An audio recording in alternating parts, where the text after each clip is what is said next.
guys, Cory with Capavella. Today we've got Dani Speegle, two-time CrossFit Games and reigning Titan Game champ, along with competitive eating. Thank you for doing this for us. Of course. Something that we say a lot around here is own your journey. So tell us your health and wellness journey. So I guess health and wellness, athletics, the whole entire thing has been a part of my life, since day one. Got into athletics very early on, gymnast at age 3, did that competitively for a while, and then got into a lot of other things, diving, volleyball, track. A back injury took me out of gymnastics, so I just bounced around until I found something that I truly loved. I even did rowing my freshman year of college on scholarship. They liked the look of my legs. They're like, "You look strong," and I was like, "Yeah." So we did that. And then I found CrossFit my senior year of college, and that's really what stuck. So throughout my whole entire life, athletics, health has been just the forefront of what I've been doing, and it still is. So it's been a whole lifelong journey so far. Perfect. So obviously people don't necessarily know all the hard work you've put in. Like, talk about your schedule. Like, talk about what your day looks like and how you make sure to find time to train. So it changes when you're doing athletics as, just a sport in college or school or fun.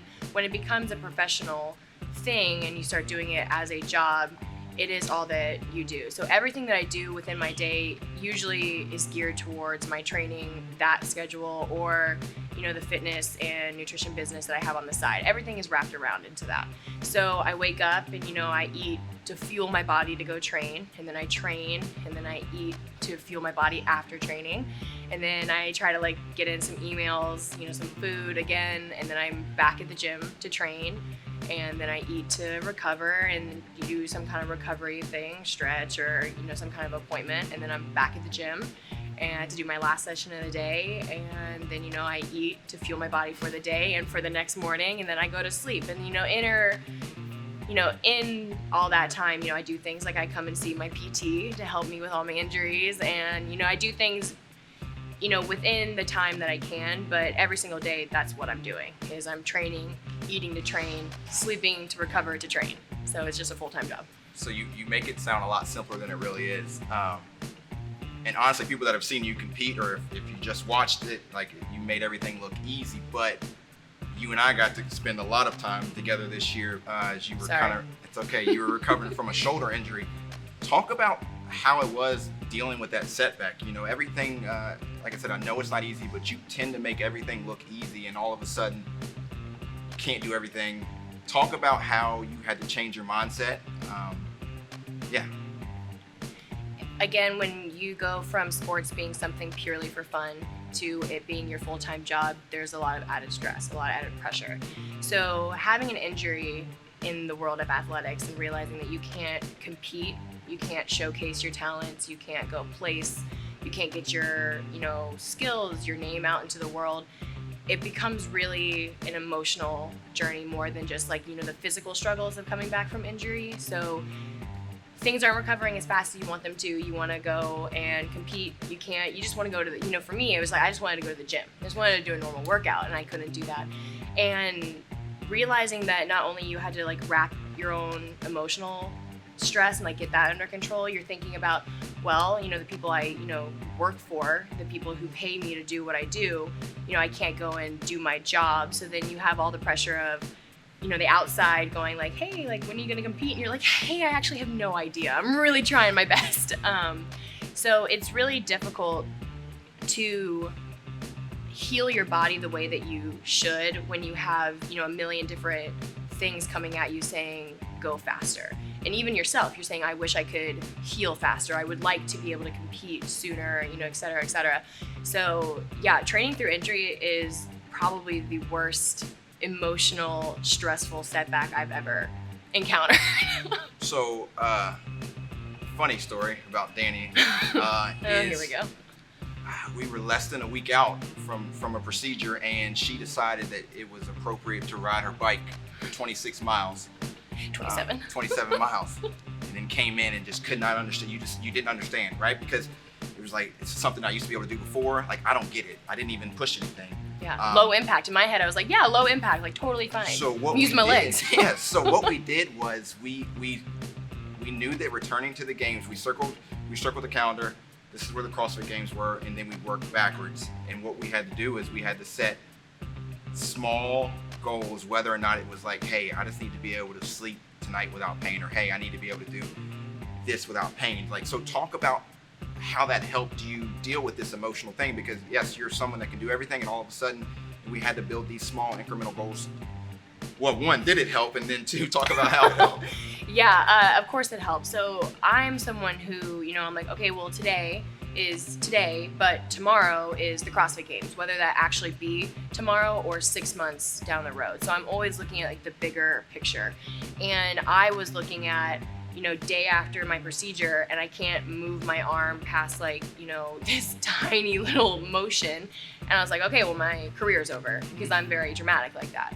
So the sky is falling, everything is just terrible. So having you come in and enforce these short-term goals and being, okay, well, we have all this time, so let's just see if we can get you out of just, no pain, staying still for a certain amount of time. And then I was like, okay, Cory said we're gonna try to like get no pain by Thursday. And then I was like, okay, I just have to like keep it under control until Thursday. And so then we get to Thursday and I'd be out of pain. I was like, oh my God, he was right.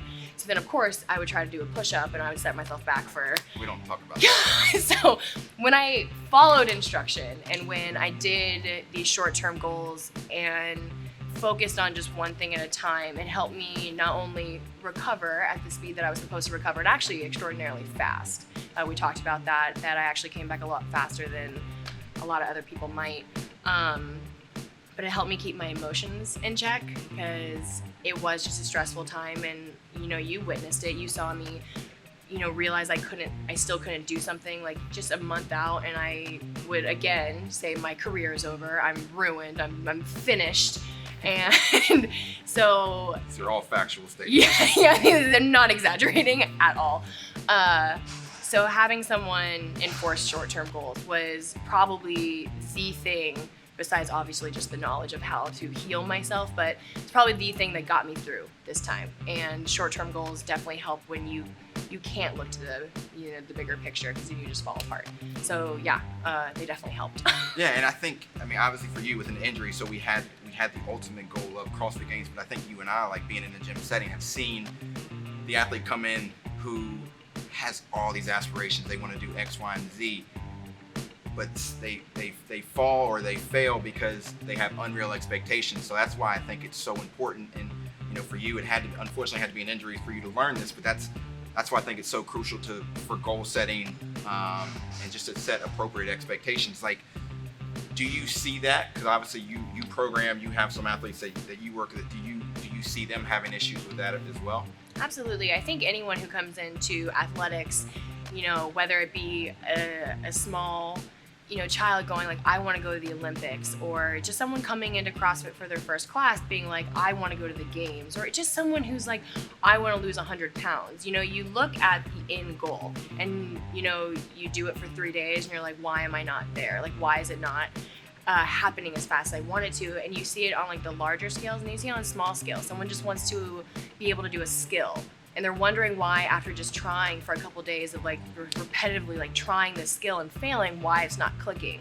And they don't realize that when you want to obtain a large goal, that there are so many tiny goals that you have to be able to do. I don't know my audience here really, so I don't know if I can say something like, for me, the shoulder thing was the ring muscle up. Like, that was the thing that I knew caused me the most pain. And I was like, well, I'm doing all this PT stuff. Like, why can't I still do it? And it took a long time for you to be like, well, have you been able to do an assisted push-up? Yeah. And I'm like, no. But I still could do it. I was able to do this. And so, it's just like one of those things where you have to break it down to the mini goals to be able to get the overall goal. And I had to learn that. That. I had to really sit down and tell myself to like chill out. You had to really sit me down and tell me to chill out. It's okay, we'll be honest. It's all right. So you talked about eating, you talked about training. So obviously you understand the importance of just lifting weights. Like, you're also really big on your rest and recovery. So kind of talk about when you do rest, talk about why you care about nutrition, because I know you said you're a competitive eater and you know how I am. But talk about how that changed your training or changed your performance once you start to think about everything. It's, when I was first starting off in the CrossFit space, I went to team regionals, individual regionals, and to be honest, I got that far purely on, my genetics and my natural athletic ability, and all the sports that were in my background, they primed me for CrossFit. So I was able to get so far just based on like pure talent. There comes a point where it's like the divider, the people that are gonna like fine tune everything and they're gonna keep excelling, or they're just gonna, I know maybe you saw this as well, but when people first start a sport, especially CrossFit, there's this huge exponential growth of strength, of skill, endurance, and then you kind of plateau off. And that's the same with everybody. And then if you fine tune things like nutrition, recovery, sleep, all these things, then you start to be able to climb the scale again. And that was just something that I had to like accept and learn, that I couldn't just, continue to go into the gym and work really hard. It's only gonna get you so far. You have to dial in everything else. It's a full-time job, so it's, it's like going to work and being like, I'm gonna work from 9 to 5, but then you only work till noon and you wonder why you're not getting all the work done. It's like the same kind of concept. Like you have to do everything. You have to be able to do everything if you wanna like excel. All right, perfect. So enough with the serious stuff. Now we're gonna go 60 seconds, Okay. rapid fire, 60-ish seconds. All right, you ready? Yep. All right, Chipotle or Polynesian sauce? Chipotle. That was wrong. I freaked out. I was like, wait, that's not the right question. So you ready? I'm ready. Ready? All right. Chick-fil-A or Polynesian? Chick-fil-A. Chipotle or Moe's? Chipotle. Favorite movie line? You're killing me, Smalls. Favorite movie villain? Moriarty, but Andrew Scott, the one in the BBC Sherlock series. Andrew Scott Moriarty. Okay. All right, if you could be one Disney character, who would it be?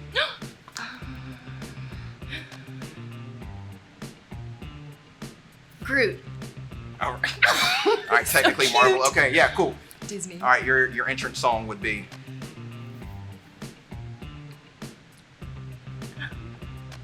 See that clock? It's ticking. I'm panicking. I don't know. Okay, favorite flavor of ice cream? Pistachio. Most basic thing you've done today? Pumpkin spice latte. Can we go back to the song? Yes, entrance song. I thought it'd come to me. Next question. All right, last song you listen to on your iPhone? Dua Lipa, Don't Start Now, but it was like a remix thing. All right. That could be my song. Time's up. Yep. Time's up.